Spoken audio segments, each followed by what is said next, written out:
Buenos días a todos, gracias por acompañarnos en esta nueva sesión. Continuamos con nuestro tema de religiosidad y espiritualidad.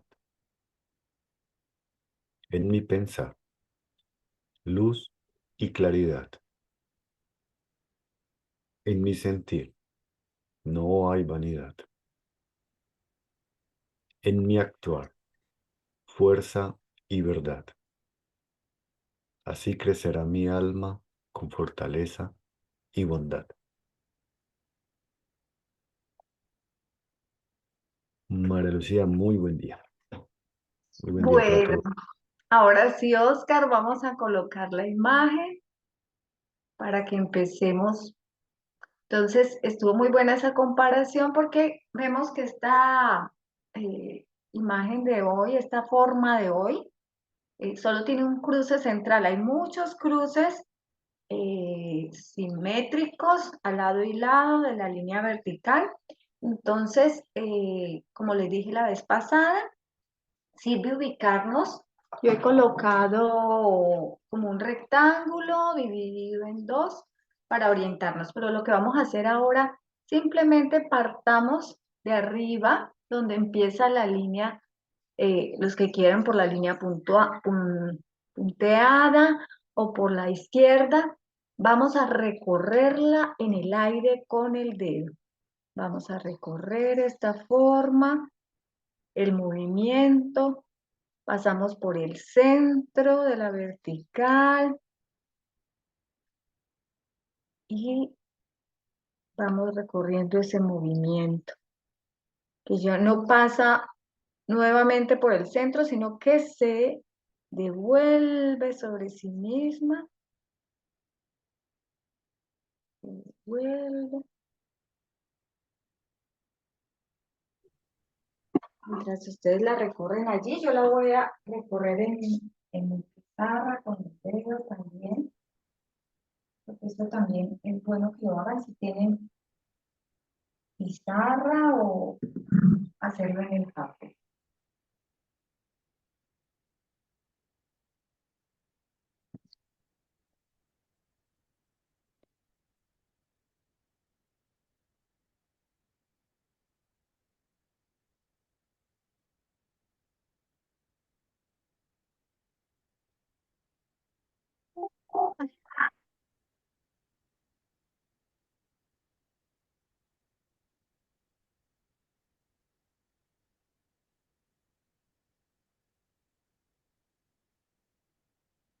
Y al principio que la recorremos,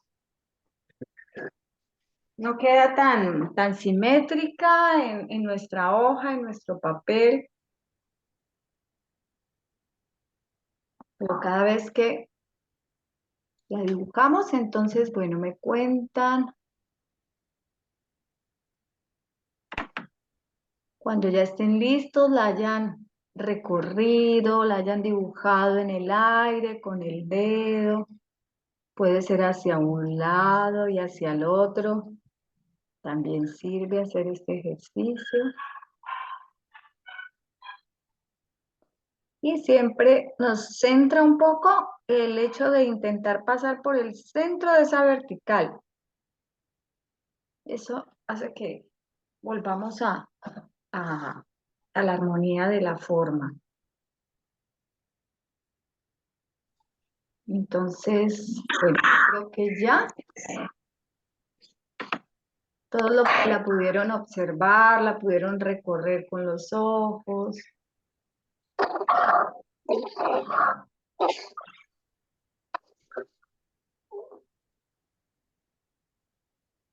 Y luego en una hoja en formato horizontal, vamos a hacer un rectángulo, ¿sí? Como dejando simplemente una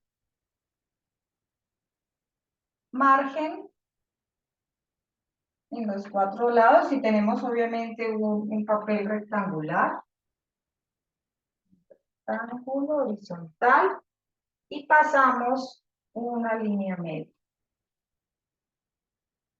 Nos sirve también para orientarnos de pronto poner sería como un punto medio de esa línea antes empezar a movernos ya con la forma. Cercano. Y ahora otra vez, como esta vida, como A ver.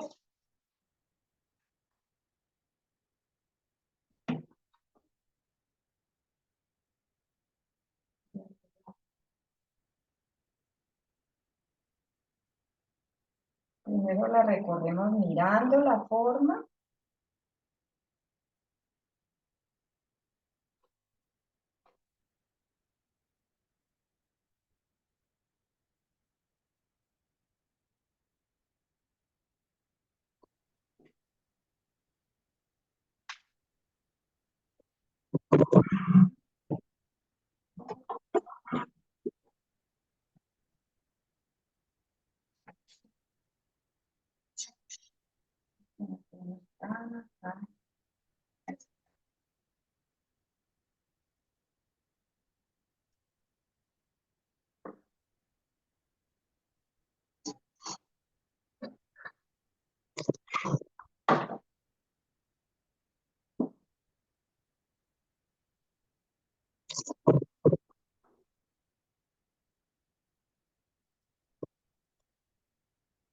¿Va a poner música?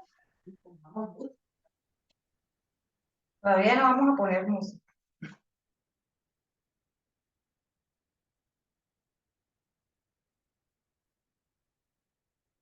Es importante saber hacia dónde dirigirnos. Aquí.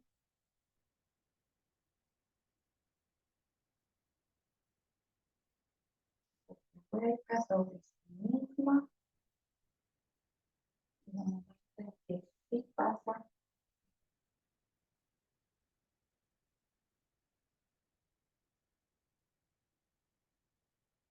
Estoy haciendo, la había hecho todo el tiempo hacia un lado, ahora la estoy haciendo hacia el lado contrario.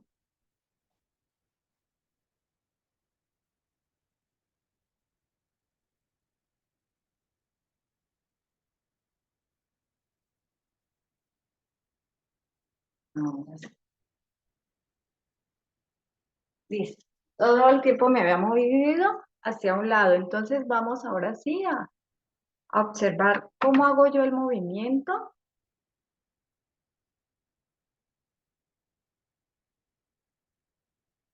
Ponemos en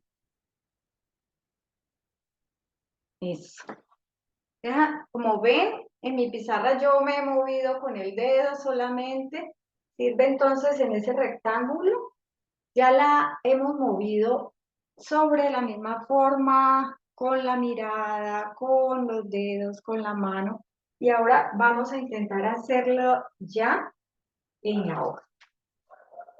Movernos solo, mover solo la forma en la hoja, primero con el dedo y si estamos ya muy seguros, con un color muy, muy suave. Muy suavecito apenas.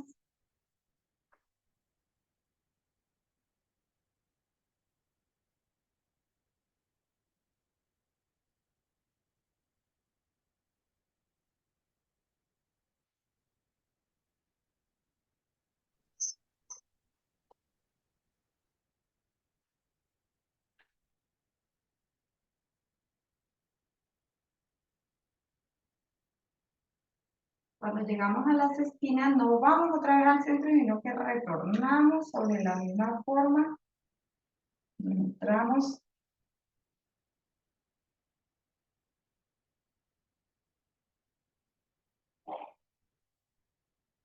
Retornamos a la siguiente esquina. Hemos el recorrido por esas 4 esquinas.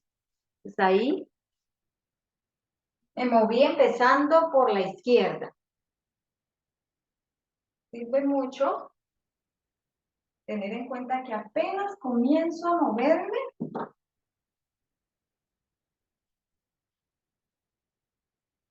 apenas me comienzo a mover,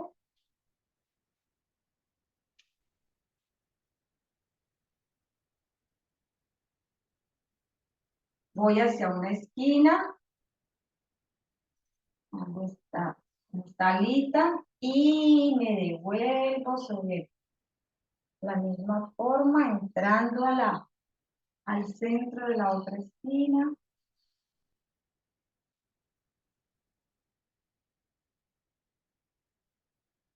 Y hacia la otra esquina.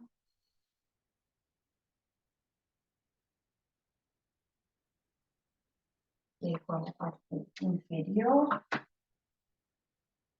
Y muevo hacia la siguiente esquina a la izquierda.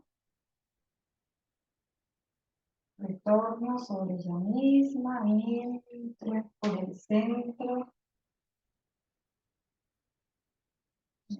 Por el centro, trato de que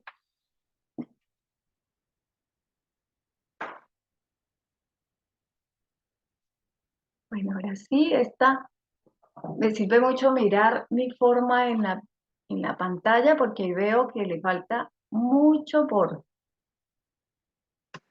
porque sea más simétrica. Pero lo importante es al principio tener solo el movimiento, la ruta del movimiento. Entonces,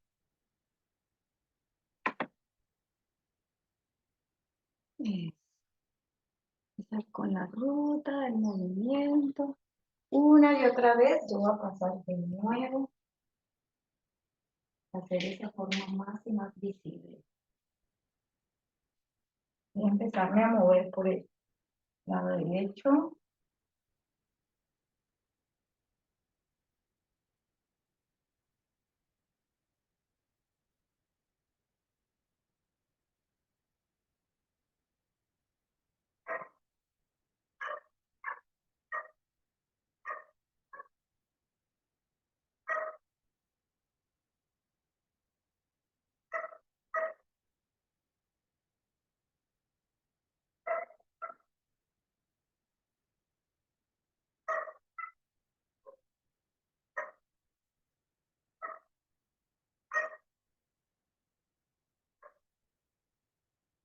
Intentando que haya simetría.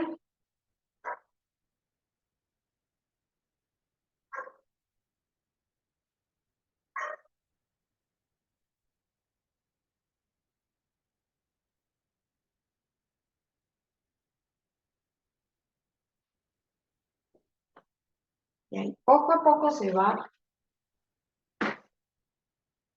haciendo más equilibrada.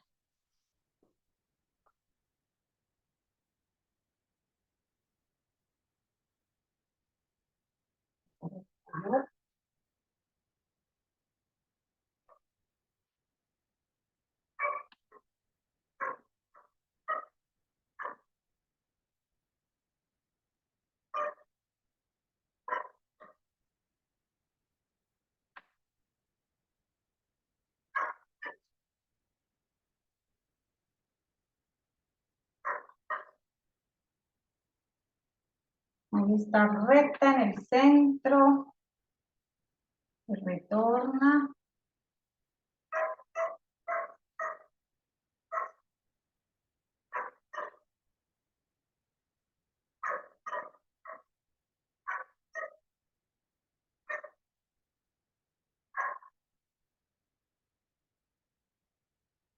Y llegando a las esquinas se va formando más curva.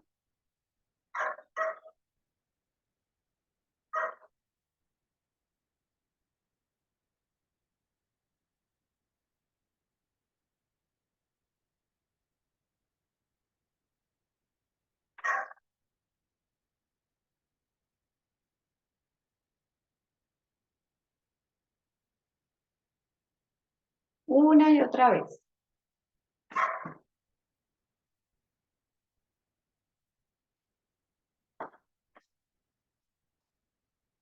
Yo veo, es que enciende Patricia, muy bien. Súper, Patricia. Mucha simetría. Muy bien, conservaste muy bien las márgenes.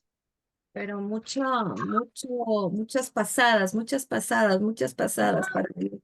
Es que de eso se trata, Patricia. Uno en una sola pasada Eso ya no es dibujo Ujú. de formas. Quien hace el dibujo de formas en una sola pasada, eso ya es Claro.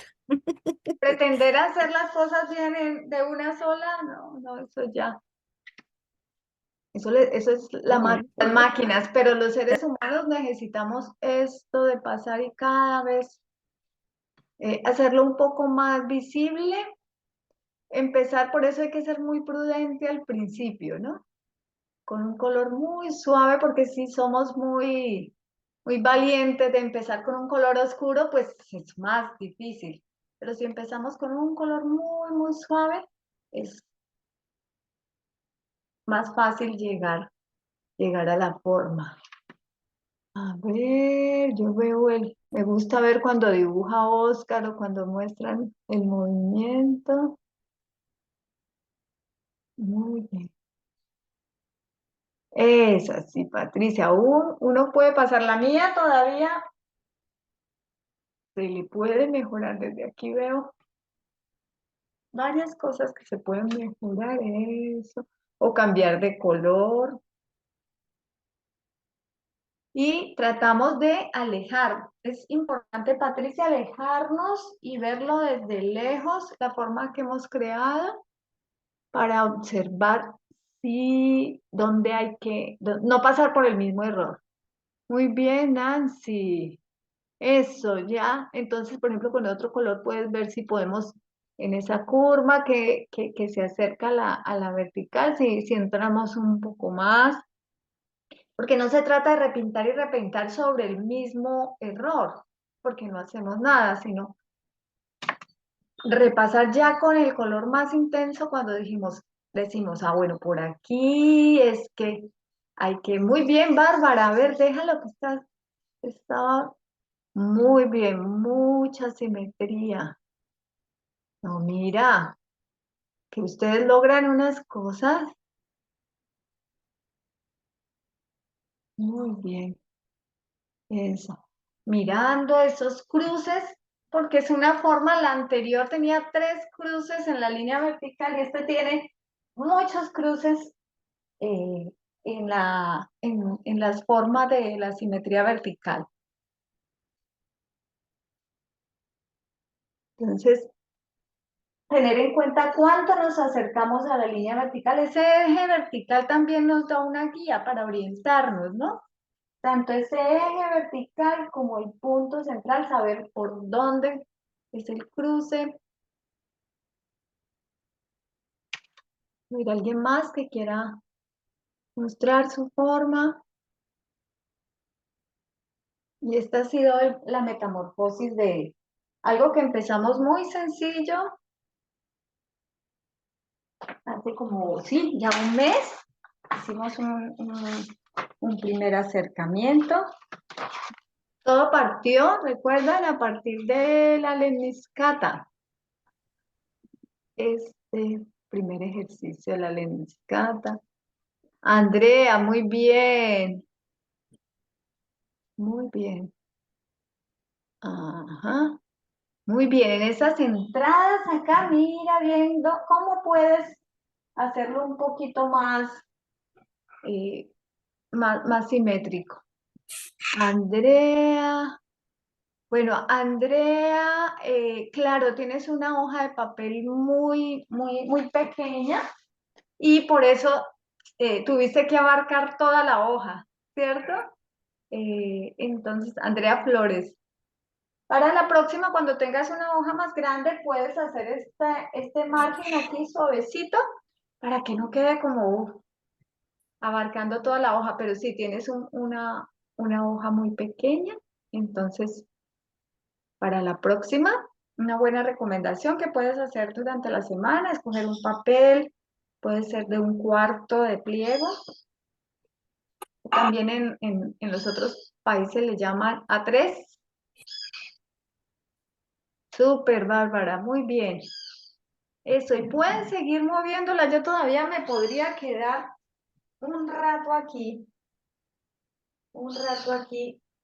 Me alejo, es muy importante el ejercicio de alejarme, mirar dónde la puedo hacer más equilibrada, dónde me falta simetría, si aquí se acerca un poco más, si aquí está más lejos, como que coincidan estas formas que se acercan a la vertical, hacia el centro, y también la simetría horizontal, que esta sea como un espejo de la de arriba.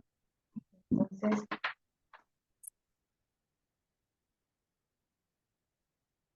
todavía puedo pasar, intentando cada vez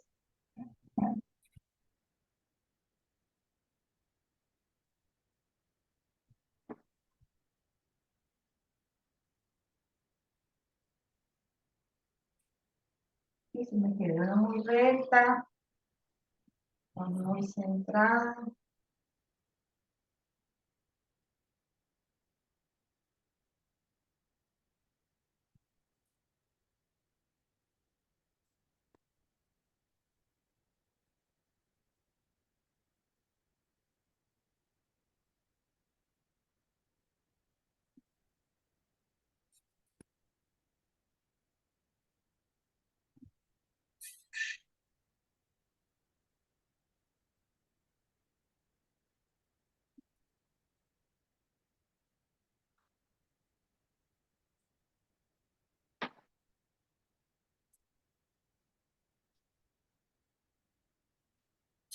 Ahí,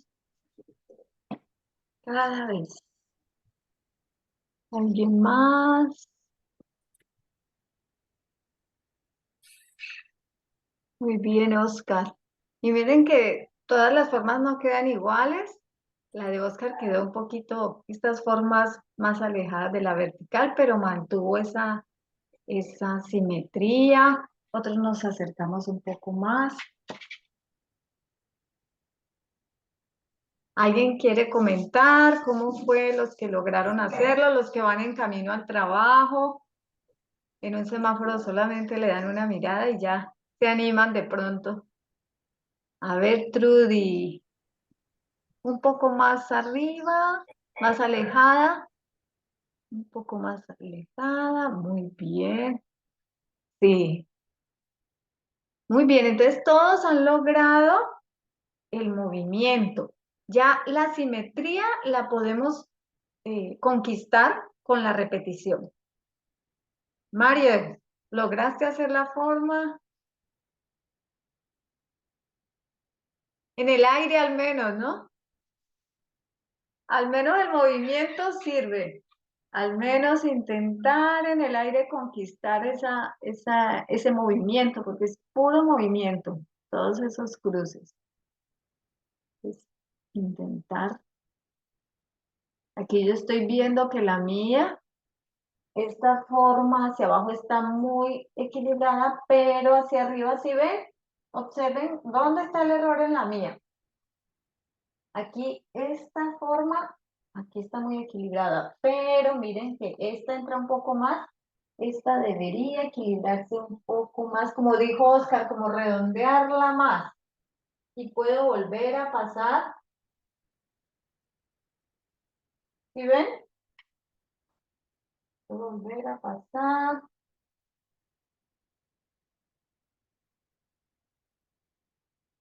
Porque aquí pierde ese equilibrio. Esta la centro un poco más entonces, porque si muevo el trazo,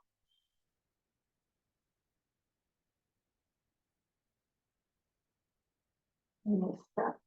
Intentar pasar entonces un poco más arriba para que se equilibre con esta forma de acá. Y esta de acá. Cada vez que pasamos la equilibramos un poco más. Bueno, ¿alguien quiere comentar cómo fue el ejercicio? De pronto es un ejercicio para trabajarlo durante la semana. Volverlo a hacer en una hoja más grande, o los que lo trabajaron en grande en algo más pequeño. Y hacerlo cada vez, intentar que esté un poco más centrada esa forma. Por algún motivo, no sé, me tensioné porque me quedó doliendo el dedo. Estaba como muy tenso haciendo la Sí, forma. sí, cuando uno quiere que desde el principio le quede perfecta, pasa eso, ¿no? Se tensiona. Eso me pasa mucho aquí en la pizarra por querer mostrarles desde el principio la forma. Ujú. Cuando no le he trabajado mucho con anterioridad, entonces uno se tensiona y queda tenso todo el brazo. Pero la idea es fluir con un color muy suave. ¿Alguien más quiere comentar algún efecto? Tensión o... Y María Lucía, sí que no quiero dejar de decirlo. Tú dijiste no, una frase súper contundente. Hay que intentar enmendar. No dijiste esta palabra, pero era como así. Enmendar y no continuar por el mismo error. Esto a mí me pareció una lectura de vida a través de la forma y no hacer lo mismo de lo mismo. Y cuando uno trata de enmendar, cuesta, porque ya le ve diferente, ya no le ve el camino bonito, ya toca hacer otro. Esto es un gran aprendizaje realmente. En ese sentido lo veo súper, súper fuerte. Muchas gracias, María Luisa. Sí, Patricia, esa es la esencia del dibujo de forma, poder aprender del error, porque cuando uno ha pasado por un sitio y lo logra ver, ya eso es un gran avance. Pero si seguimos por la misma línea, no, es que ya la tengo muy repintada, ya quedó así, ya, no, es volver a pasar, cambiar de color, atreverse a, a ponerle un poquito de equilibrio, ¿no? Nunca decir voy a hacer una forma perfecta, pero sí voy a intentar una forma equilibrada. Ese sería como un ejercicio que nos suelta un poco, porque el que quiera hacerla perfecta desde el principio, pero te quedó, mira, ahí ya cambiaste de color y ya, eso, te saliste del camino que habías establecido. Muchas gracias, Patricia, por esa perla que encontraste.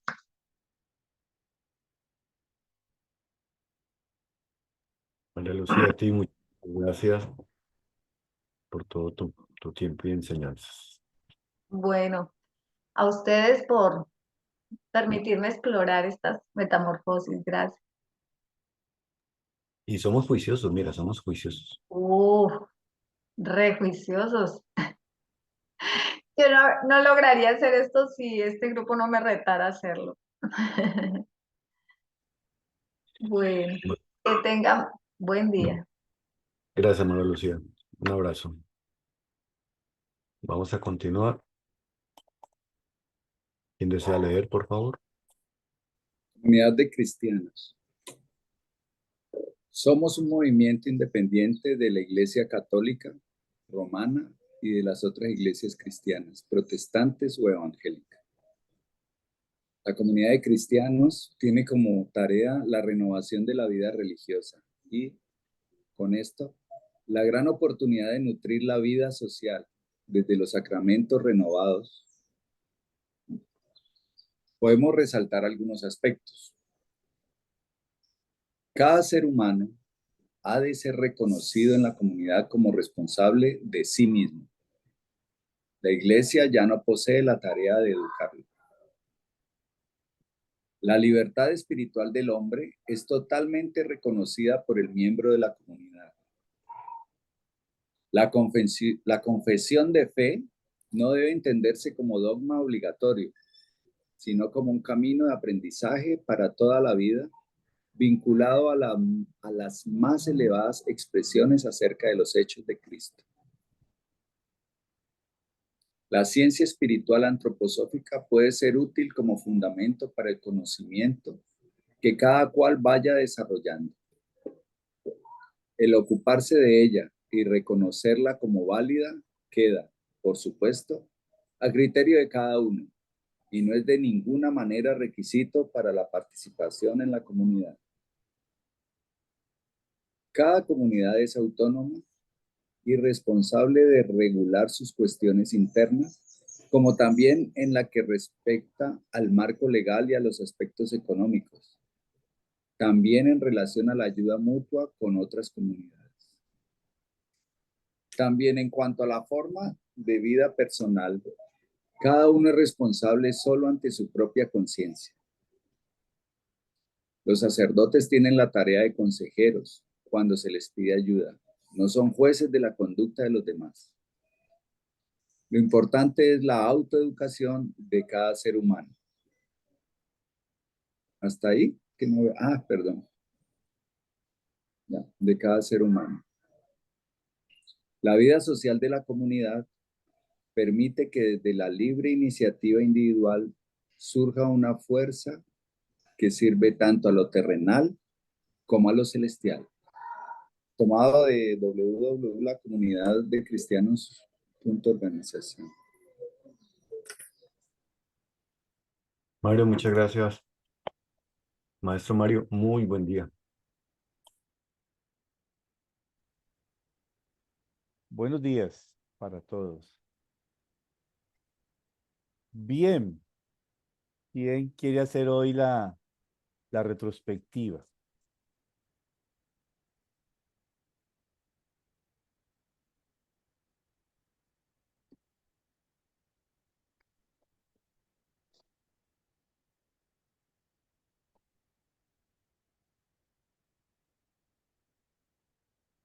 Están muy callados. Es como que no vinieron los juiciosos.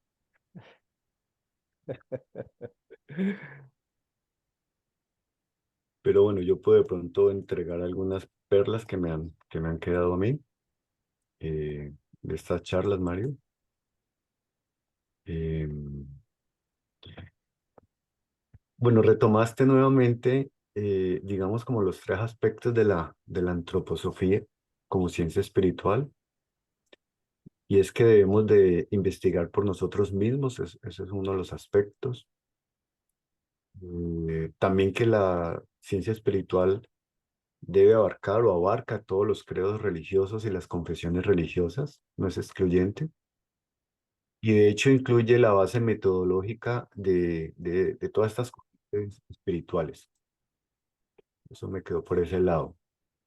También hablaste que en la época de la Primera Guerra se cometió un error por parte de estas comunidades religiosas y es que ellas de alguna manera eh, no es que avalaran la guerra, sino que de alguna manera al colocarse al lado de un país o de una región y bendecían a sus ejércitos y bendecían de alguna manera este proceso, acompañando a sus fieles, pues digamos cuando terminó la guerra y cuando todo el mundo quedó tan mal, todos estos países quedaron tan mal y pues la humanidad quedó tan mal, pues eso generó como una antipatía ante estas entidades religiosas, ante estas instituciones, ¿no?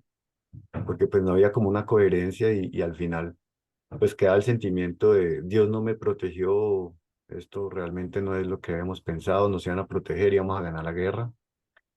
De alguna manera como se pensaba en lo que iba a ser el Cristo cuando iba a llegar, ¿no? Que pensaban que iba a llegar como un valiente guerrero eh, evacuando o sacando de la zona pues a los romanos y pues eso no fue así.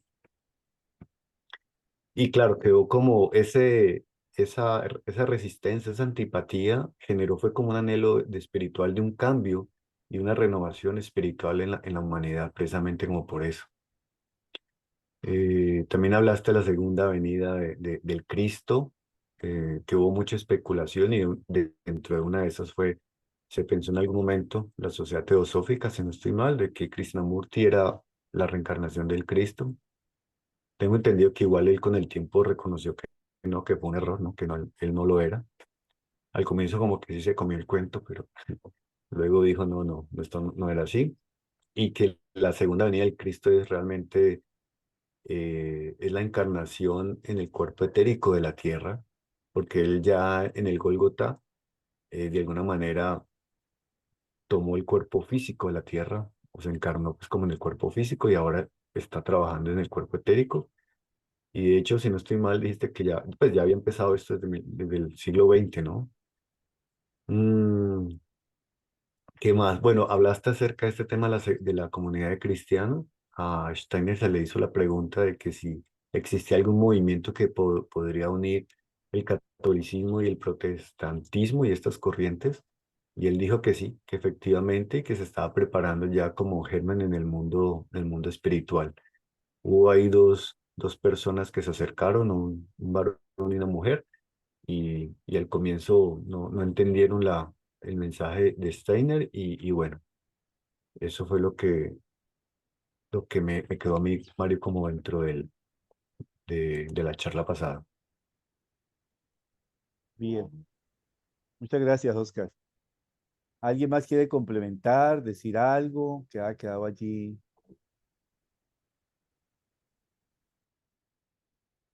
Sí, Mario, algo que me quedó, pues, cuando arrancaste la charla de aclaración de la antroposofía, y es que amplía, no es una religiosidad como tal, sino que amplía como la imagen que todos podemos tener para un acercamiento religioso, ¿sí? Que es de los mundos espirituales, pues se amplía y no es en sí, pues una religión, o sea, no es en sí algo, sí, o sea, ni algo parecido, pues, simplemente es la ampliación de eso que nosotros percibimos que existe, pero como en un camino más seguro, ¿sí? Ujú. Bien, bueno. ¿Algo más? ¿Alguien tiene alguna cosa por allí que no se haya dicho todavía?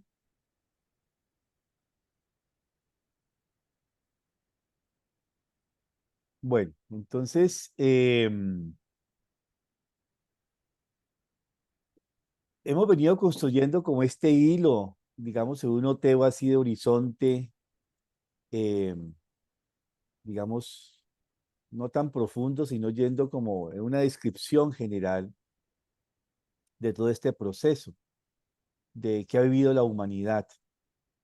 Y digamos que lo característico, lo especial de caracterizar hoy es lo que ustedes han mencionado. Espérate, porque alguien creo que copió algo. La relación del hombre moderno con la religión distinta en la época del alma consciente. Sí, justamente eso es lo que vamos a tratar, uno de los puntos que vamos a profundizar un poco más hoy.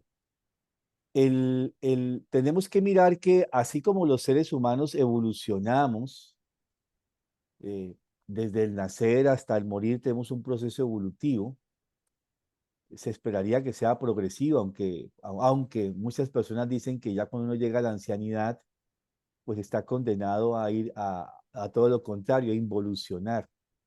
Y sí, eso puede ser posible. O sea, objetivamente no podríamos decir que a veces con los años ya que se nos vienen encima, no haya un deterioro de la parte orgánica. Y ya hemos visto en varias ocasiones nosotros de que ese deterioro, ese declive de la parte orgánica, pues podría llevar en algunas circunstancias a un declive de la parte anímica espiritual, pero que eso va a ser muy relativo, porque va a depender del camino interior que nosotros realmente realizamos. Entonces, en términos generales, evolucionamos, tenemos un proceso de evolución no solamente físico y anímico, sino también espiritual. Y hemos visto cómo a través del tiempo, en otros momentos de nuestro grupo de estudio en el pasado, hemos visto cómo ese proceso evolutivo también connota la evolución de las características anímicas. Y hemos pasado como humanidad en grandes procesos del desarrollo de lo que sería el alma sensible, en grandes procesos de lo que sería el desarrollo del alma racional y de corazón, y hoy en día nos correspondería justamente el desarrollo del alma consciente. Y esa característica evolutiva que tenemos hoy en día como un patrimonio que podemos, es como cuando nos dan una dote y dice, esta es la dote que usted tiene, así como la parábola de los talentos, que está muy bien descrita en este sentido, nos dan a cada uno una dote, ¿sí? Una dote que tiene que ver con el alma sensible, el alma racional y ahora el despliegue del alma consciente. Va a depender de nosotros, del trabajo que hagamos interiormente, en nuestro mundo interior, en nuestro mundo anímico, si esa dote la aprovechamos o no. Es decir, si logramos desarrollar esa alma de conciencia. Pero en general, esa alma de conciencia, lo vemos, consciente o no, ha llevado a algo en la cultura que ha sido, por un lado lo vemos, la aparición cada vez más de brotes de individualismo. Y eso se ve en aspectos culturales donde hay una necesidad de manifestar yo, no solamente de manifestar yo con una conciencia plena de que soy yo y me dirijo a mi interior, inicialmente a mis deseos, cuando digo yo, y esa manifestación ha cambiado las dinámicas sociales de la vida, de relacionamiento de los seres humanos. Anteriormente, y quizás los que más o menos son de mi generación, todavía la conciencia del clan era fuerte. ¿Sí? Todavía había una matriarca, generalmente era una de las abuelas o las dos abuelas, y alrededor de esas matriarcas, ¿sí? Se generaba todas unas dinámicas sociales.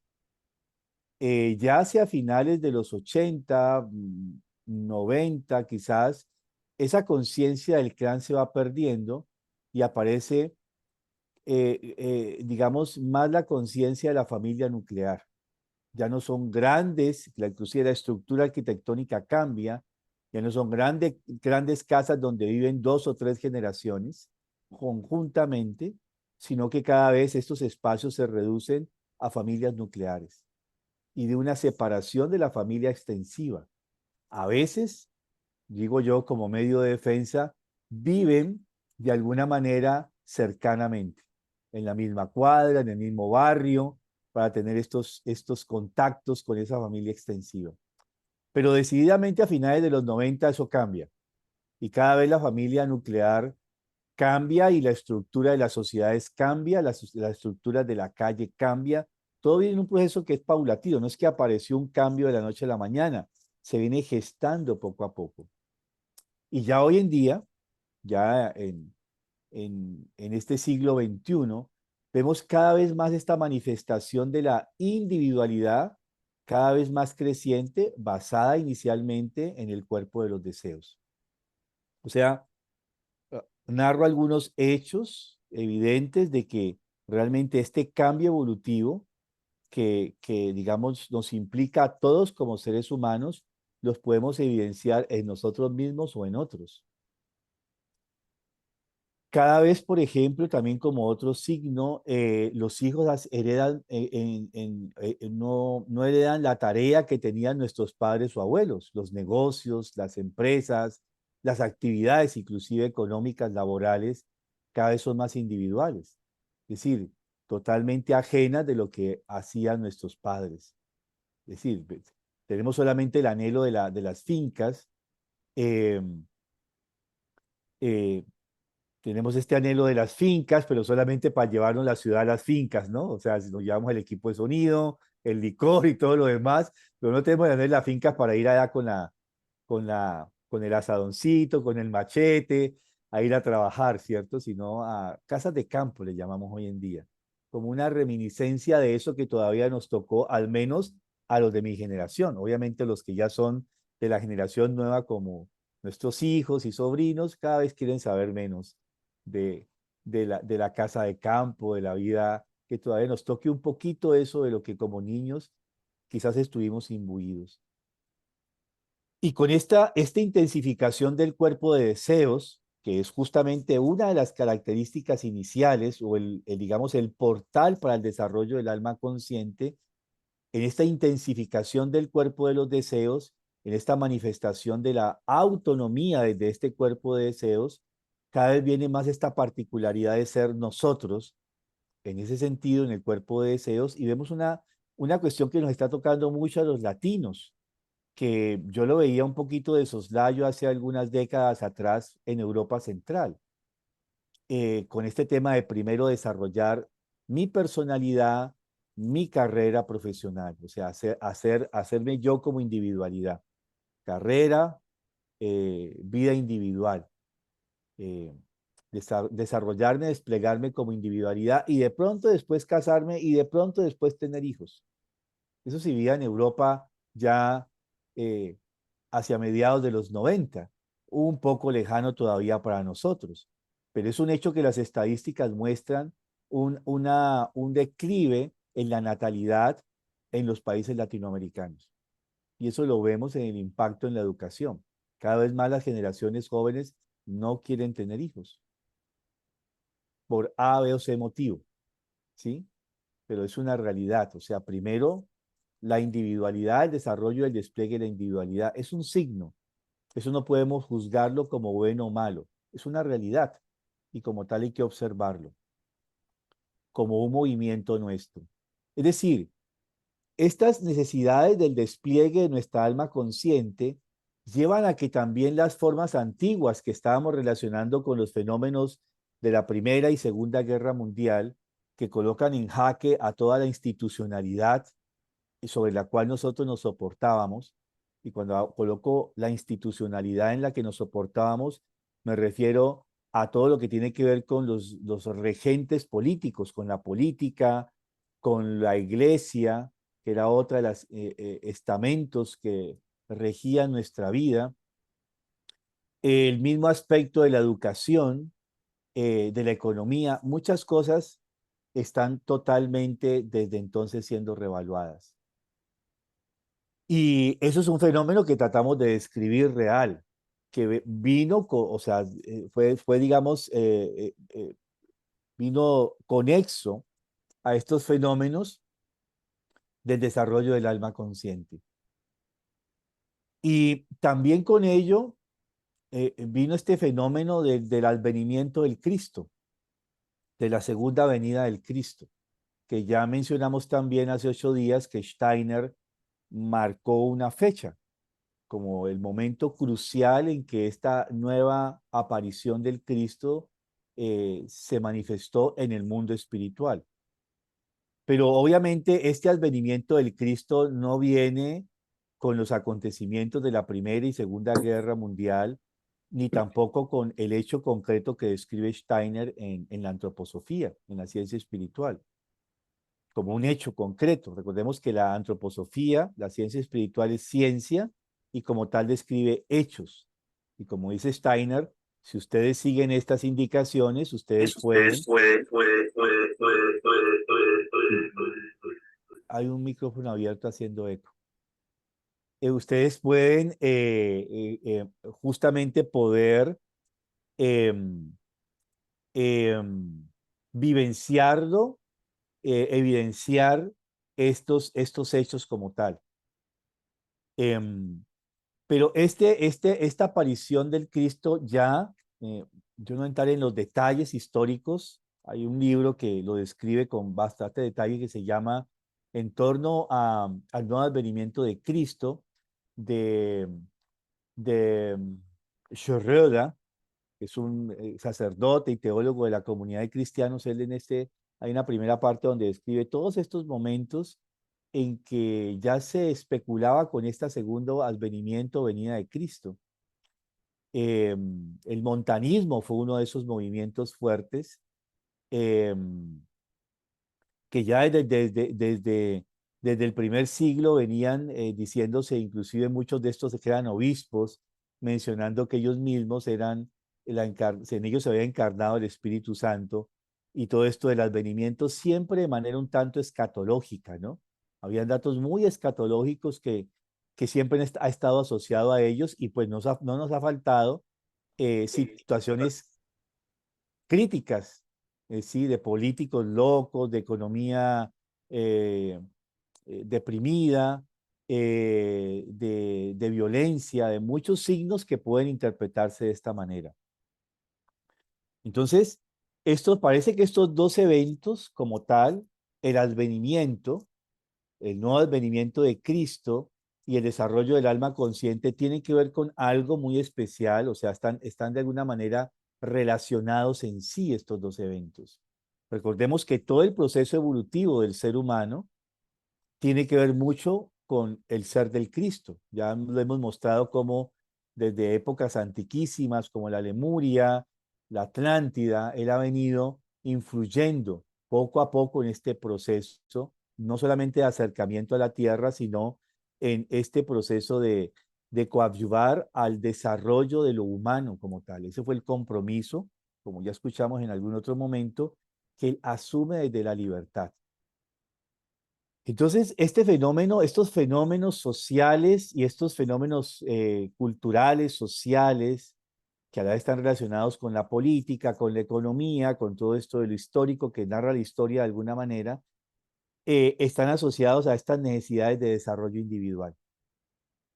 Y esto es lo que entonces hace que surja esta pregunta, escuchando estas conferencias de Steiner, en qué sería lo adecuado para poder realmente conformar una nueva vida social. Steiner hablaba de eso después de la guerra. Tenemos que crear algo diferente para poder realmente que esta catástrofe que vivimos de la Primera Guerra Mundial no se repita. Y y en ese sentido hay mucha relación de la antroposofía justamente con el desarrollo del alma consciente. Porque el alma consciente es el ser humano individual que quiere corroborar los hechos. Y en ese sentido, Santo Tomás es un representante del alma consciente.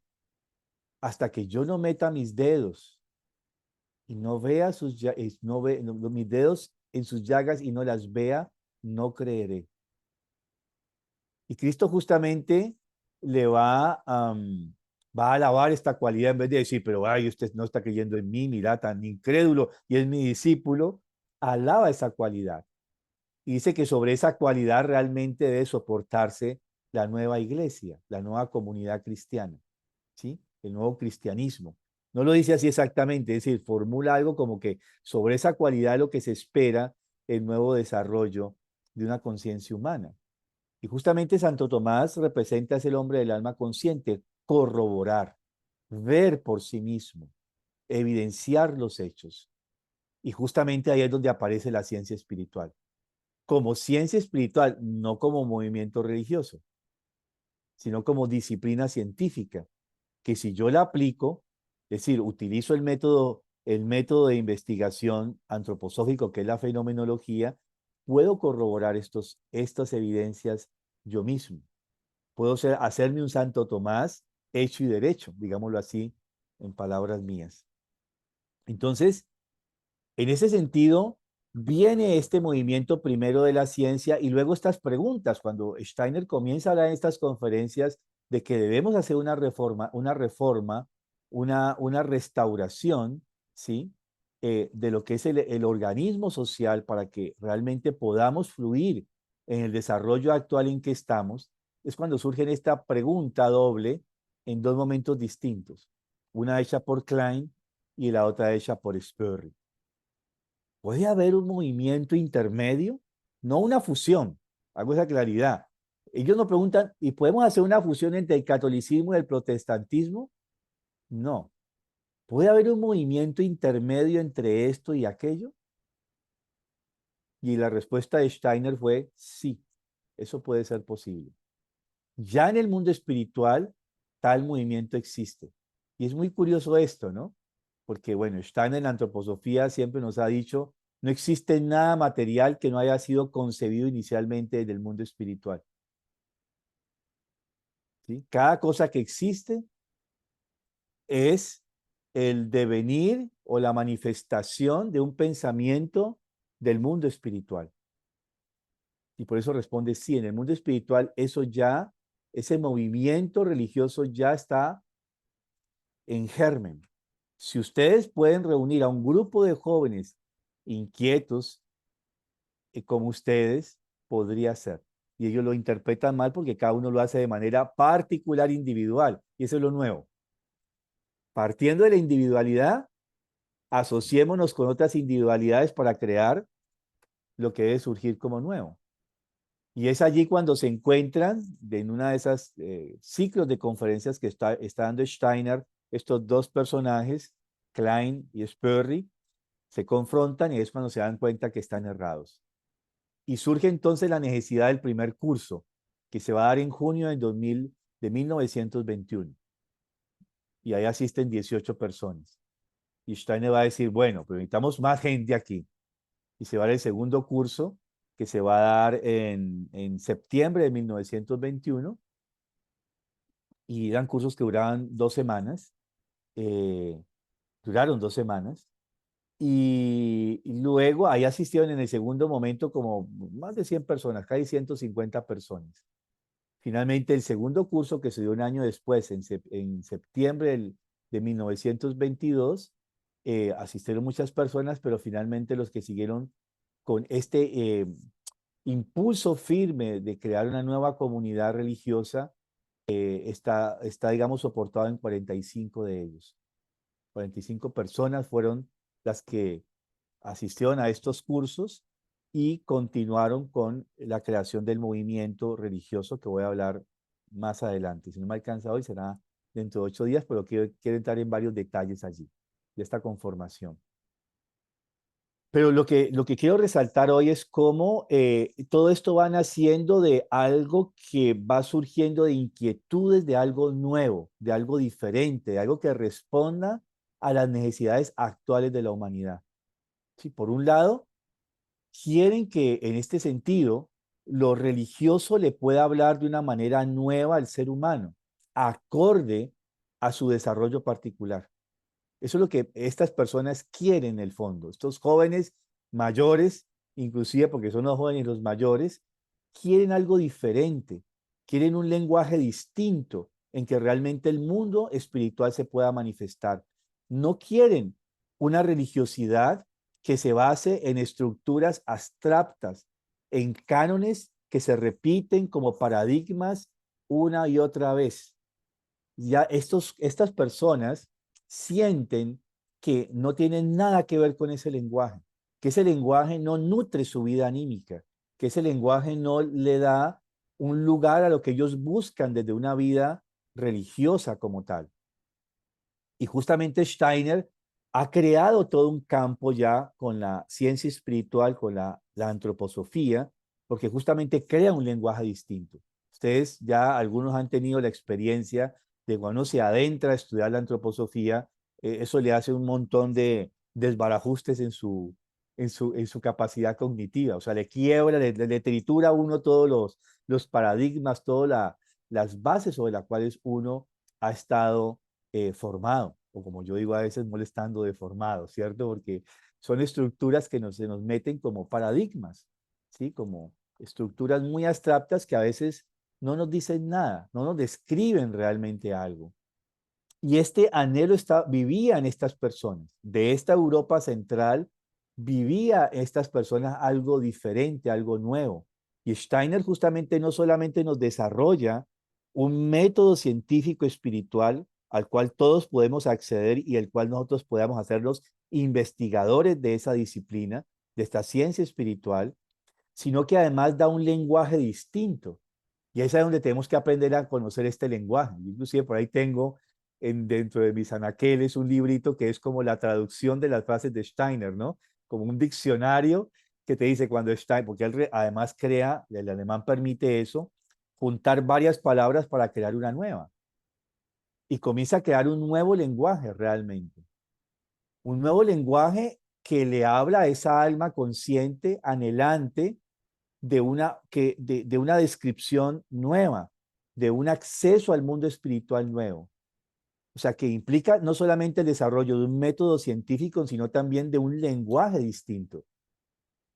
Y por eso cuando uno entra en esto, le tritura totalmente todo el saber a uno. Todo lo cognitivo creado hasta ahora que hemos recibido, nos lo tritura y y no solamente nos cambia los paradigmas, sino nos cambia la concepción de las realidades, porque hemos crecido a través del tiempo, sí, madurado también en ese sentido, con unos conceptos, con unos paradigmas que no están ajustados a la realidad, ¿sí? Son interpretaciones muchas veces erradas de la realidad. Entonces, acá comenzamos a darnos cuenta de que esto es distinto. Eso ya lo ha configurado Steiner. Y quiero decir esto porque a resaltar esto, porque es muy importante.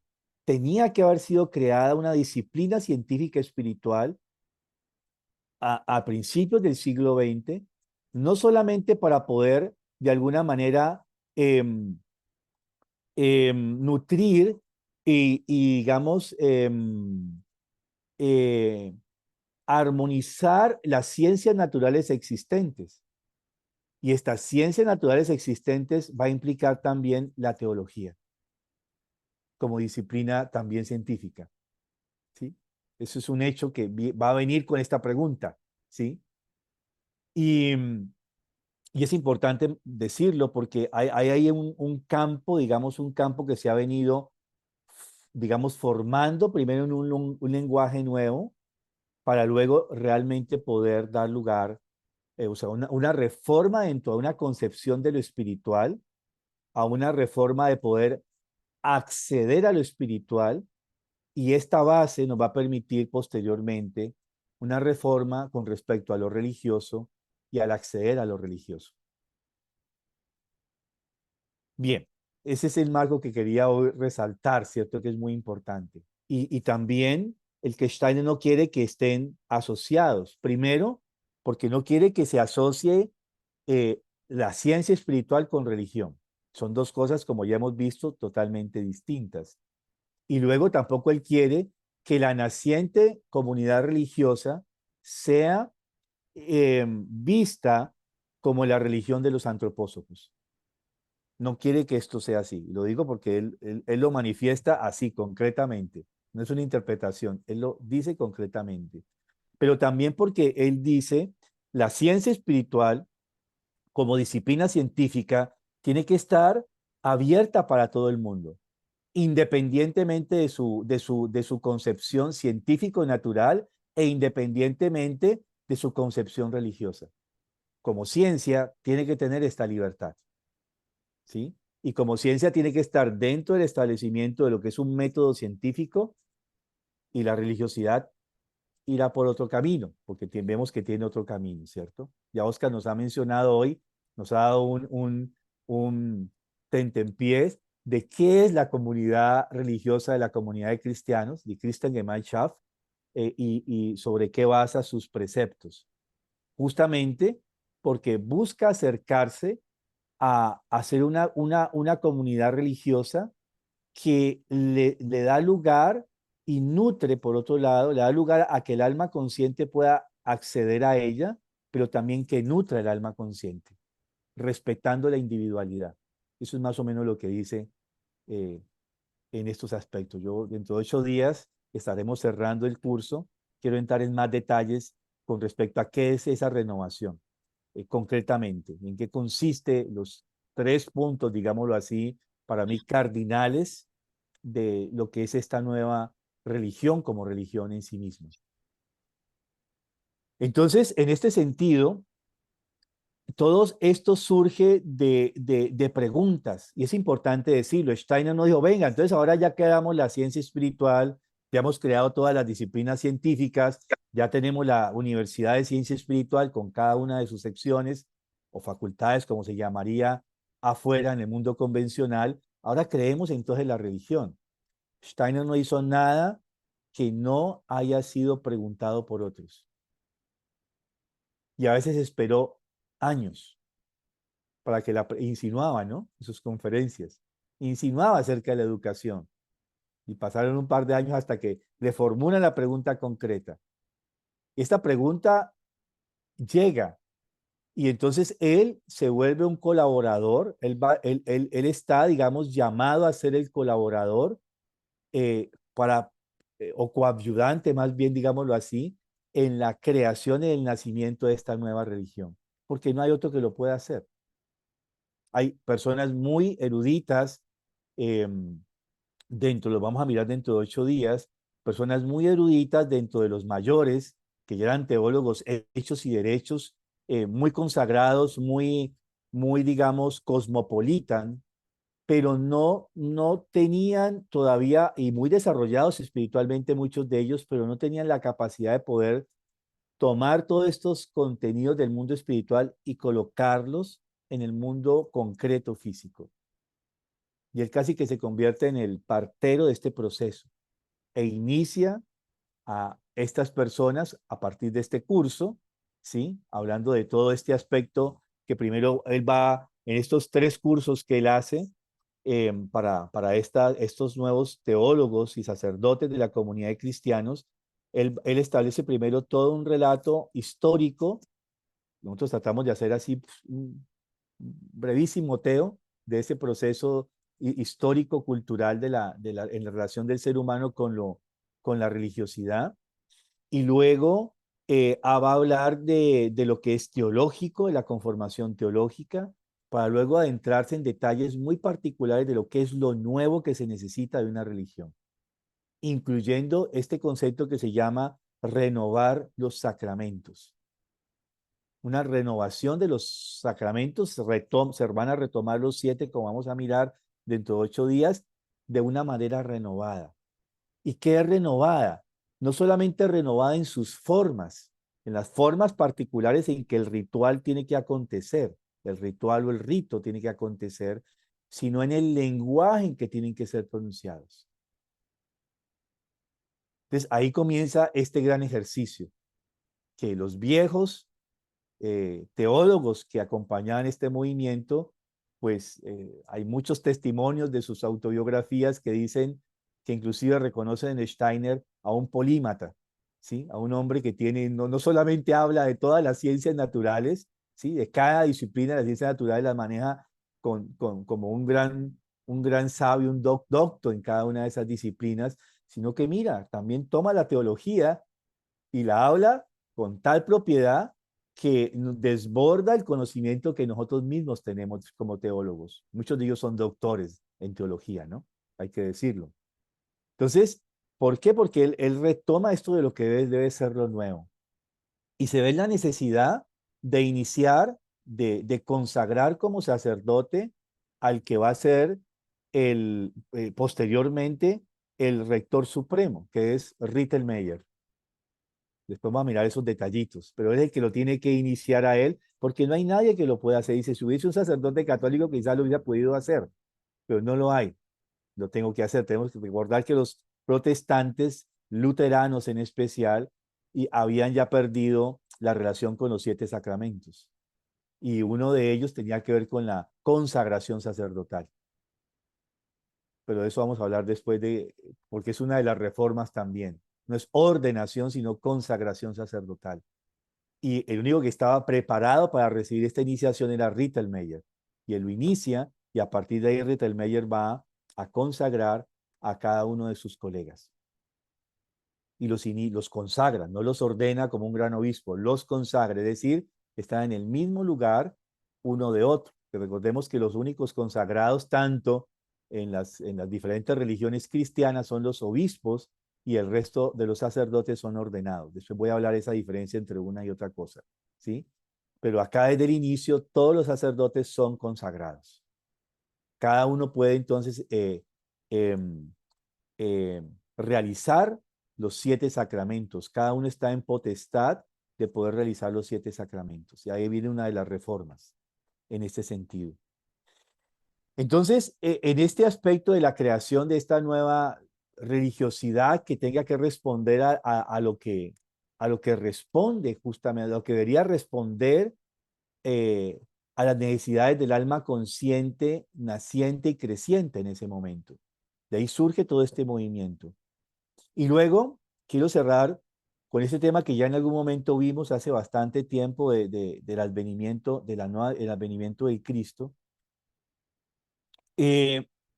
con la idea ya desde 1900, del año 156, con estos obispos, en especial Montano, que dice de que el Cristo va a reencarnar nuevamente en un cuerpo físico.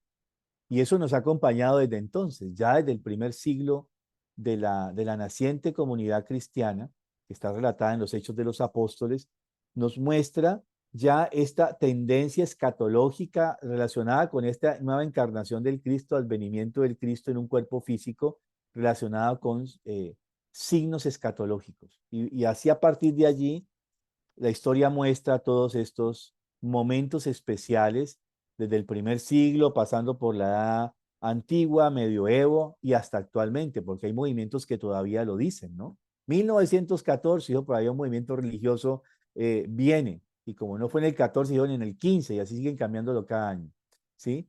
Y no viene, y no va a venir, además, porque no va a ser así. Y la clave está justamente ya en los Hechos de los Apóstoles, en el capítulo 1, versículos 9 al 11, donde dice algo así como, así como Él se fue, así volverá. Y entonces, ¿cómo se fue? No sé si ustedes han accedido a lo retomaremos para iniciar dentro de 8 días. Él viene todo el proceso del Gólgota, crucifixión, muerte y resurrección. Una vez Él ha resucitado, vive en medio de los discípulos durante 40 días. Hay muchas de esas narraciones en los evangelios y en los hechos de los apóstoles. Cómo se presenta cuando 2 o más están en su nombre. Aparece Él allí. Y luego, después de este hecho, Él viene el proceso de lo que va a ser la ascensión. Y eso es lo que narra este pasaje de los Hechos de los Apóstoles. Él se eleva, llega hasta las nubes y en medio de las nubes desaparece. Y así entonces, como desaparece en medio de las nubes, reaparecerá en medio de las nubes. Entonces, eso es una imagen, eso es un hecho, así está narrado como sucedió, pero también es una imagen arquetípica, porque la pregunta que tendríamos a hacernos de qué es arquetipo la nube. Y bueno, lo estamos viendo ahora aquí en el trópico con las lluvias torrenciales, ¿no? Que son las nubes. Y vemos esas nubes grandísimas, bien popochas, bien grandotas, bien negras, y entre más negras y más bajitas, más uno dice, uy, ahí viene la tormenta. Y cuando entonces se juntan dos, hace un relámpago que estalla en el cielo y brum, todas esas nubes que están condensadas se convierten en agua que cae a la tierra. Entonces la nube es un arquetipo de lo acuoso y el agua, a su vez, es un arquetipo de lo etérico. Sin el agua no hay vida. El cuerpo humano está conformado en un 75-80% de agua, nuestro cuerpo mismo, ¿sí? Y cuando nos comenzamos a enfermar o a morir, esa parte acuosa tiene que irse consumiendo. La gente que es muy vital tiene que consumirse, ¿no? Ser consumida por la naturaleza, ¿no? Hasta que quedan flaquitos y consumidos, y ahí sí pueden morirse, porque esa fuerza vital lucha para no, todavía no, ¿cierto? Tienen que ser consumidos. Eso se sabe en clínica. Ya está en sus últimos días, ya sabemos que pronto morirá, pero debe consumirse, ¿no? Eso es lo que uno sabe en clínica y lo sabe que tiene que tener un proceso eh, de consumir sus fuerzas vitales. Entonces, si interpretamos ya esta imagen como imagen, esto que está descrito en algunos de los evangelios y en los hechos de los apóstoles también, nos está hablando justamente de este aspecto de que vendrá en las nubes, en lo acuoso, es decir, en lo etérico de la tierra. Su segunda venida se manifestará en el campo vital de la tierra, en el campo vital en que nos relacionamos los seres humanos.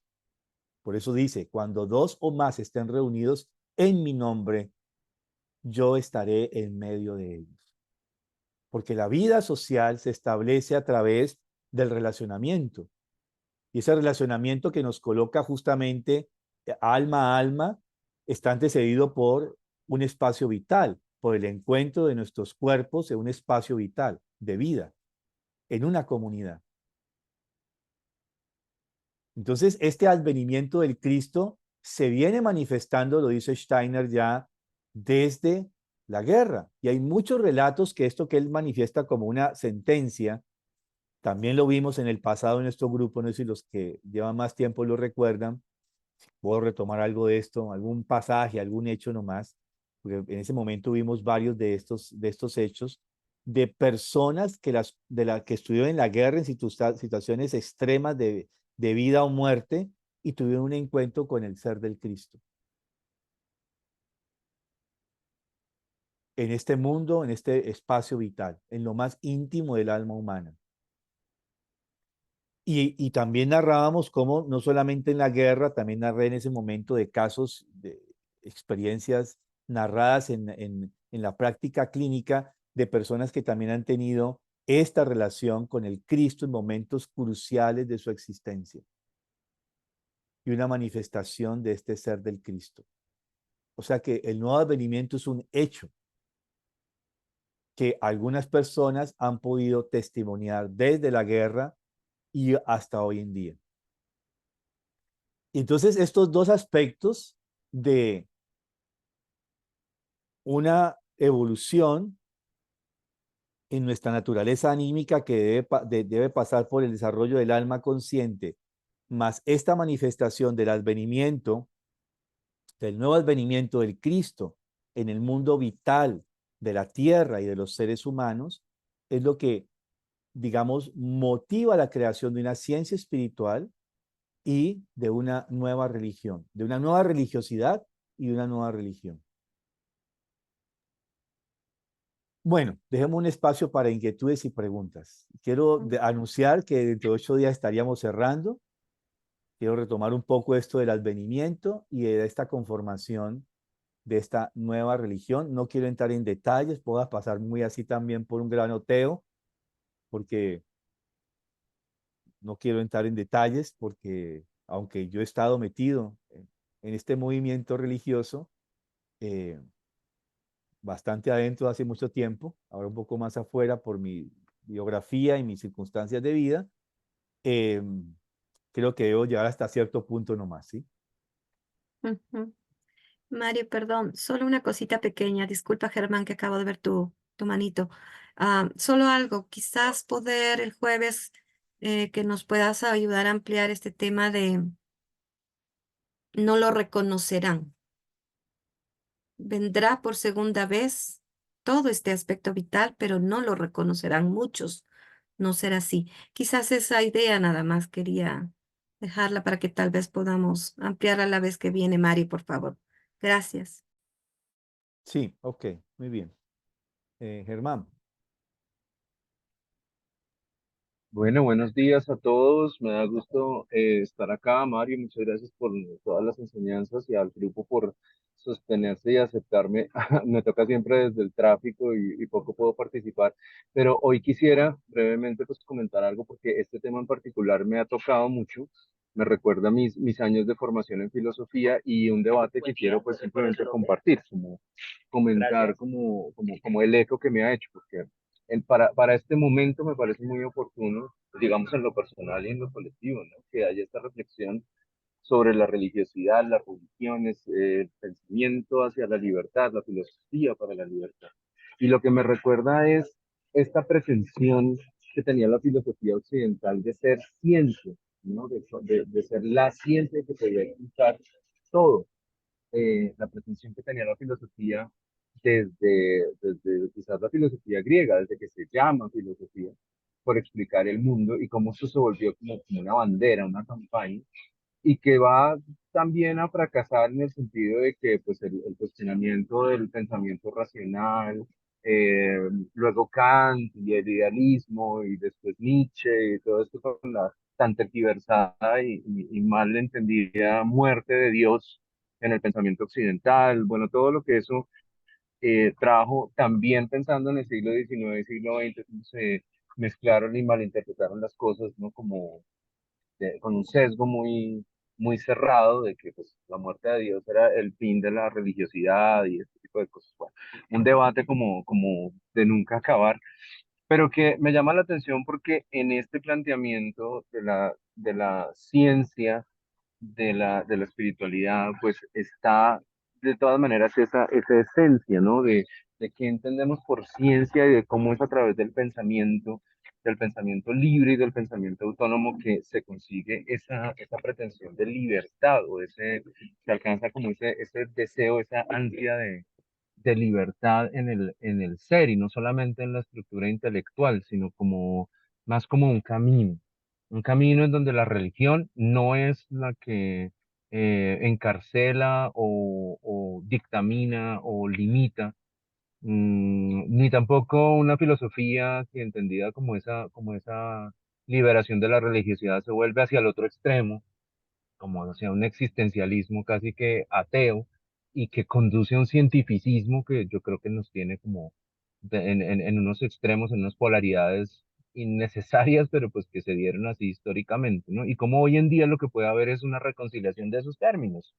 Como hoy en día podemos hablar de las maravillas del cosmos y todos los descubrimientos y las observaciones y todo lo que se nos está evidenciando a propósito pues de este positivismo casi un poco tomista, ¿no? Es decir, como ahora podemos verlo, ahora sabemos que somos infinitamente pequeños dentro de un universo muy infinitamente grande, porque el infinito se puede elevar al infinito, ¿no? Entonces como que es tan grande la proporcionalidad de eso que entendemos mejor como nuestro pequeño lugar en todo ese esquema. Entonces, me gusta pensar que todo esto nos conduce, y particularmente si estamos estudiando estos temas, como hacia una conciliación o una reconciliación de todos estos temas. No hay por qué no creer y hay que cuestionarse más bien qué es creer. Yo he tenido esta conversación con conocidos, ¿no? Como qué significa fe, qué significa creer y qué tanto de eso es simplemente un argumento infundado al que elevamos como dogma o qué tanto estamos pensando racionalmente y pensando libremente para tomar cada una de nuestras decisiones, desde cómo nos alimentamos hasta cómo nos dirigimos a las personas y cómo, no sé, cómo somos en el mundo. Dije que iba a ser breve, entonces paro ahí, pero quería compartir como un poco de todas las ideas que estas conversaciones me despiertan y que generalmente no puedo compartir desde el carro. Gracias por escuchar. Recording in progress. Muchas gracias, hermano. Sí, justamente estos son los temas y los dilemas que hay detrás de ello, porque ya vimos cómo los mismos movimientos a través de hechos culturales van haciendo una excisión, hasta llegar a configurar el creer como un dogma. Es decir, hay que creer porque lo dice una autoridad suprema, ¿sí? Que es parte de lo que, digamos, caracteriza una religión, ¿sí? Hay una manifestación, se constituye un, un anuncio y sobre eso se crea un dogma. Pero justamente el tema de los dogmas es que se vuelven fijos, no se metamorfosean en el tiempo. Y lo vemos con hechos que narré de alguna manera de la Primera Guerra Mundial, donde unos y otros consagraban armas para matar a su prójimo. ¿Sí? Eh, es loco. Yo todavía lo sigo viendo como algo loco, ¿no? Sí, está bien que se ore por los que van a la guerra y que vuelvan con vida. Está bien, pero ya consagrar armas, eso ya es otra cosa, ¿cierto? Y con la promesa de que si lo consagramos, hacemos la misa, pues van a volver vivos, ¿no? Entonces, claro, eso rompió con todo, no solamente los hechos mismos, sino que el mismo desarrollo del alma consciente permitió cuestionar estos hechos. Quizás décadas atrás, pues no se hubiera cuestionado, pero ahora sí se cuestiona. Y esto que vive en el alma humana, de cómo acceder al conocimiento de estos mundos espirituales, es una de las grandes preguntas y una necesidad, porque ya no es un conocimiento que puede estar exclusivo de unos que se inician, pero que esos que se inician se vuelven exclusivos porque no pueden compartir sus conocimientos de cómo adquieren esos conocimientos con los demás. Eso cambia totalmente el esquema. Cuando Steiner nos comienza a decir, vea, yo lo hice así, usted también lo puede hacer. Usted puede acceder también al conocimiento de los mundos espirituales. Obviamente eso se le vino encima a eh, todos los movimientos religiosos y espirituales de su época, porque estaba haciendo un anatema enorme, estaba violentando todos los esquemas, ¿sí? Y luego lo de la vida religiosa. El ser humano tiene, ya vimos, naturalmente, no es una cosa de que el hombre quedó en la religión porque no tenía que, lo que nos dicen algunos, ¿no? Eh, el hombre queda en las religiones para poder quedar con el contentillo de las respuestas que busca y nunca pueden ser contestadas, ¿sí? No, ya vimos que en la descripción de esta religiosidad, como la religiosidad es un don innato que vive en el ser humano. Es una cualidad inherente al ser humano que nos acompaña desde el nacimiento. Entonces, no es una cuestión desde allí, pero sí hay una necesidad de una religiosidad, porque el hombre necesita conectarse, ¿sí? Concretamente a través de, vamos a mirar, de unas prácticas que debe tener en su vida. ¿Sí? Es decir, si no tenemos ciertas prácticas, yo lo digo con cosas muy concretas en estos días, hablando de fisiología y aspectos de la medicina. Si uno en la vida actual, así como estamos conscientes, no nos habituamos a tener ritmos de sueño y de vigilia, ritmos y hábitos de alimentación. Si no creamos eso, cuando lleguemos a la ancianidad y se nos fundan los termostatos, por ejemplo el de la sed, se nos fundió el termostato de la sed, estoy deshidratado pero no siento sed. Y vienen los primeros apariciones de problemas de memoria en el anciano, que no tiene que ver con un degeneramiento neurológico, ¿sí? Sino una esclerosis neurológica, sino que tiene que ver con deshidratación. O como me decía un amigo médico, a mí me tengo que sentar a la mesa con mi abuelo y cucharearle porque ya no siente hambre. Y me contaba cómo pues no puede estar todo el desayuno, almuerzo y comida con la abuela cuchareándole, se descompensó en potasio y toda una cosa y tuvo que estar internada varias semanas en la clínica porque hubo una descompensación fisiológica. O sea, hubo una desnutrición, una necesidad alimenticia, pero el termostato se le dañó. Entonces, yo digo, hay que crear los hábitos. Creando hábitos, ya uno no tiene, si me habitúo que me tomo 2 o 3 botellas de agua en el día, es un hábito, ya está en mi hábito. Cuando me vaya el termostato, yo lo voy a estar ejerciendo, porque es un hábito, ¿sí? Como el hábito que tiene el fumador. Lo primero que se levanta lo primero que hace cuando se levanta es fumarse un cigarrillo. Es un hábito, el cuerpo se lo pide, ¿cierto? Es instintivo ya, creó un hábito de vida. Entonces, la vida religiosa también necesita hábitos.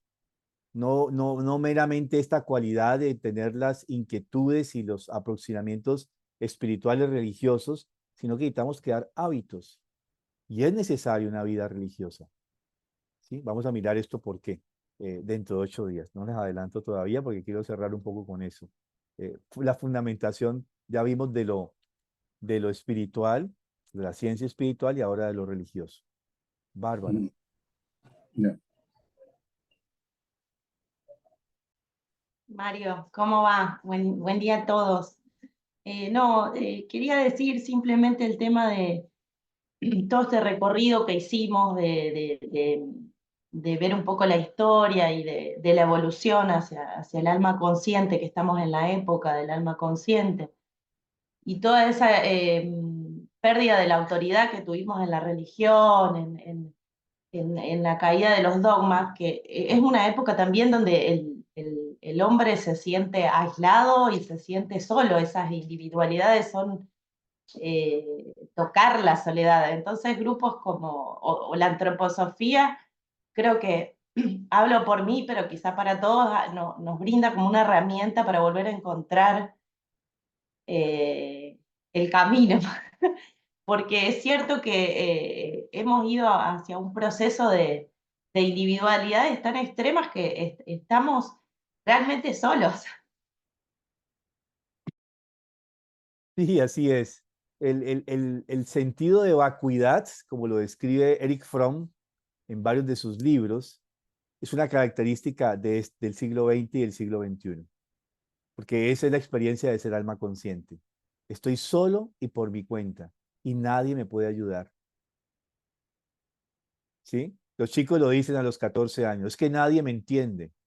12, 14 años, es que nadie me entiende. Y es verdad, nadie lo entiende.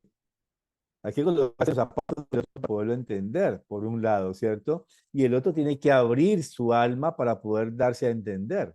Son 2 ejercicios. Y eso es lo nuevo. Ya no es una comunidad que nace desde la estructura de la consanguinidad o desde preceptos o paradigmas que se establecen en la cultura. Tenemos que crear la nueva comunidad, ¿sí? Crear nuevas comunidades.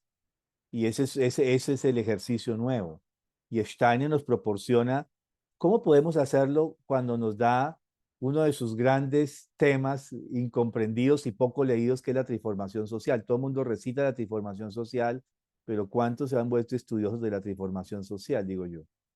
Sí, lo digo por mis años de camino en la antroposofía. Me he encontrado con muchos antropósofos. ¿Cuántos realmente han profundizado en el concepto de la transformación social? Eso es un gran tema, pero Stein nos dejó todo ahí, ¿sí? Es decir, él nos dio mucho, mucho ya. El resto depende de nosotros. Pero justamente encontrar estos espacios de podernos reencontrar como seres humanos. Y no solamente reencontrarnos con el otro. Lo más importante es reencontrarnos consigo mismos. Porque cada uno está tan perdido de sí mismo como el hijo de Lindbergh. Conocen ese dicho, ¿no? Está más perdido que el hijo de Lindbergh, ¿sí? Un caso de la vida real que se volvió frase. Algo que está tan perdido que no lo encontraron nunca, ¿no? Al hijo de Lindbergh. Entonces está tan perdido como el hijo de Lindbergh. O sea, estamos tan perdidos a veces de sí mismos como el hijo de Lindbergh. Entonces, justamente el poderse, como Steiner lo formula desde un punto de vista, pero a mí me maravilla como Fromm lo dice, ¿no? La única forma, tú no puedes llenar esa vacuidad interior, ese vacío existencial que surge de la vacuidad interior si no te encuentras contigo mismo. Steiner lo formula de otra manera, ¿sí? Vivir en el amor al hacer y dejar vivir en la comprensión de la voluntad ajena es la máxima fundamental del hombre libre. Pero justamente si adentramos en esta frase, que es un extracto de la filosofía de la libertad, vivir en el amor al hacer. ¿Qué significa amar? Bueno, eso es un tema, ¿no? Y luego comprender, son dos temas. Amar, amarse y comprender al otro. Ahí está el ejercicio de hoy en día, humano. Bueno, hay que leer toda la filosofía de la libertad, o al menos los párrafos anteriores y posteriores, para poder entender esta máxima. Digo yo, a veces citamos la máxima y no sin contexto, ¿sí? Bueno, Mario estaba levantando la mano, ¿cierto? Sí. Ay, gracias, Mario. Muy claro tu exposición. Solo, de pronto, es tema Muchas gracias, Macho. para el próximo, es hablar sobre, hablar no, sino que con base en todo lo que nos vienes dando, lo estoy viendo y creo que es así, o sea, arranca uno con la espiritualidad, digamos, y en ese estudiar, en ese trabajo individual, se descubre el Cristo, se descubre eso que me une. Sí, entonces, claro, ahí veo la conexión entre religiosidad y espiritualidad, porque viendo la biografía de Steiner, también él arrancó pues con todo lo que él venía, se deshizo de un poco de cosas y siguió y siguió y siguió, y por lo que entiendo, él se encontró con el Cristo, pero ya al final, ¿sí?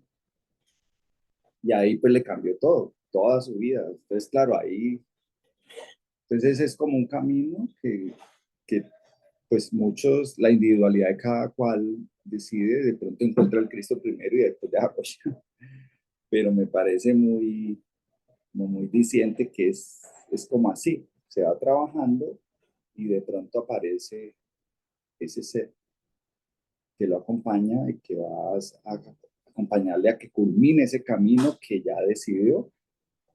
Sí, así más o menos lo estoy comprendiendo.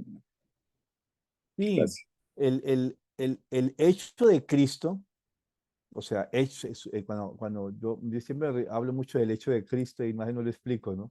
El hecho de Cristo, que es su resurrección, o sea, la tarea justamente de Cristo es vivir en un cuerpo humano, padecer como un ser humano, morir y resucitar. En ese momento, ese hecho del Cristo, su acción, que también le he mencionado en otros momentos como el hecho del Gólgota, conlleva que él se vuelve parte no solamente del mundo, sino de la humanidad. Y en ese sentido, el Cristo se convierte en un ser, en un hermano que nos acompaña a cada uno de nosotros en nuestra interioridad. Que no nos demos cuenta es otra cosa. Y justamente eso es lo que hay que hacer. ¿Cómo nos damos cuenta de que está allí? ¿Han escuchado este poema de las huellas en la arena? ¿Sí? ¿Han escuchado que dice que, y cuando estuve el reproche, y cuando estuve solo, no sé, ahí, y no? Y siempre me dejaste solo porque vi solamente 2 huellas y dijiste que ibas a estar conmigo, algo así dice el poema. Entonces al final Cristo deja que el otro se despache, porque tiene esa paciencia además, ¿no? Se despache contra él y dice, hermano, las 2 huellas que viste en la arena, que siempre viste en la arena, no eran tus huellas, sino las de mis pies, porque todo el tiempo te llevé cargado. ¿Sí? Entonces a veces nos falta justamente esa percepción. Y ahí es donde vienen los testimonios del nuevo advenimiento del Cristo, estas personas que es muy curioso, en momentos extremos de la existencia, de dolor, de enfermedad, de muerte, ahí aparece.